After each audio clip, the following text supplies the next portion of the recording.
कहते हैं कि युधिष्ठिर ही एकमात्र ऐसे पांडव थे जिन्होंने सशरीर स्वर्ग में प्रवेश किया था। स्वर्ग जाकर युधिष्ठिर ने जब अपने भाइयों को नहीं देखा तो देवताओं से कहा कि मेरे भाई तथा द्रौपदी जिस लोक में गए हैं, मैं भी उसी लोक में जाना चाहता हूँ। मुझे उनसे अधिक उत्तम लोक की कामना नहीं है। तब देवताओं ने कहा कि यदि आपकी ऐसी ही इच्छा है तो आप इस देवदूत के साथ चले जाइए, यह आपको आपके भाइयों के पास पहुंचा देगा। युधिष्ठिर उन दो देवदूत के साथ चले गए। देवदूत युधिष्ठिर को ऐसे मार्ग पर ले गए जो बहुत खराब था। उस मार्ग पर घोर अंधकार था। उसके चारों ओर से दुर्गंध आ रही थी। इधर उधर शव पड़े हुए दिखाई दे रहे थे। लोहे की चोंच वाले कौए और गीध मंडरा रहे थे। वह असिपत्र नामक नरक था।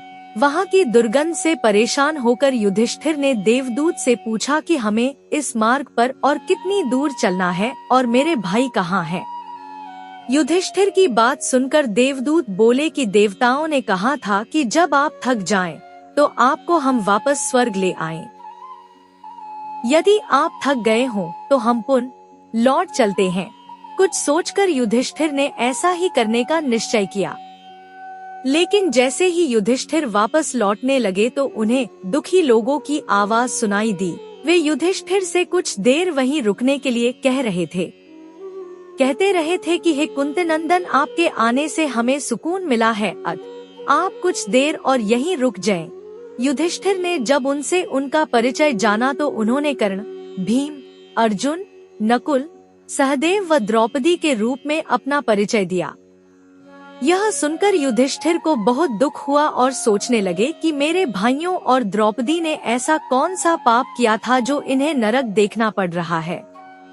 बहुत दुखी होकर युधिष्ठिर ने उस देवदूत से कहा कि तुम पुनः देवताओं के पास लौट जाओ, क्योंकि मेरे यहाँ रहने से यदि मेरे भाइयों को सुख मिलता है तो मैं इस दुर्गम और दुर्गंधयुक्त स्थान पर ही रहूंगा। देवदूतों ने यह बात जाकर देवराज इंद्र को बता दी। युधिष्ठिर को उस स्थान पर अभी एक मुहूर्त बीता ही था कि सभी देवता वहां आ गए। देवताओं के आते ही वहां सुगंधित हवा चलने लगी। मार्ग पर प्रकाश छा गया। तब देवराज इंद्र ने युधिष्ठिर को बताया कि तुमने अश्वत्थामा के मरने की बात कहकर छल से द्रोणाचार्य को उनके पुत्र की मृत्यु का विश्वास दिलाया था। इसी के परिणाम स्वरूप तुम्हें भी छल से ही कुछ देर नरक के दर्शन पड़े। अब तुम मेरे साथ स्वर्ग चलो, वहाँ तुम्हारे भाई व अन्य वीर पहले ही पहुँच गए हैं। देवराज इंद्र के कहने पर युधिष्ठिर ने देव नदी गंगा में स्नान किया। स्नान करते ही उन्होंने मानव शरीर त्याग करके दिव्य शरीर धारण कर लिया। इसके बाद बहुत से महर्षि उनकी स्तुति करते हुए उन्हें उस स्थान पर ले गए जहाँ उनके चारों भाई कर्ण, भीष्म, धृतराष्ट्र, द्रौपदी आदि आनंद पूर्वक विराजमान थे। युधिष्ठिर ने वहां भगवान श्री कृष्ण के दर्शन किए। अर्जुन उनकी सेवा कर रहे थे। युधिष्ठिर को आया देख श्री कृष्ण व अर्जुन ने उनका स्वागत किया। युधिष्ठिर ने देखा कि भीम पहले की तरह शरीर धारण किए वायु देवता के पास बैठे थे। कर्ण को सूर्य के समान स्वरूप धारण किए बैठे देखा। नकुल व सहदेव अश्विनी कुमारों के साथ बैठे थे। देवराज इंद्र ने युधिष्ठिर को बताया कि ये जो साक्षात भगवती लक्ष्मी दिखाई दे रही हैं, इनके अंश से ही द्रौपदी का जन्म हुआ था।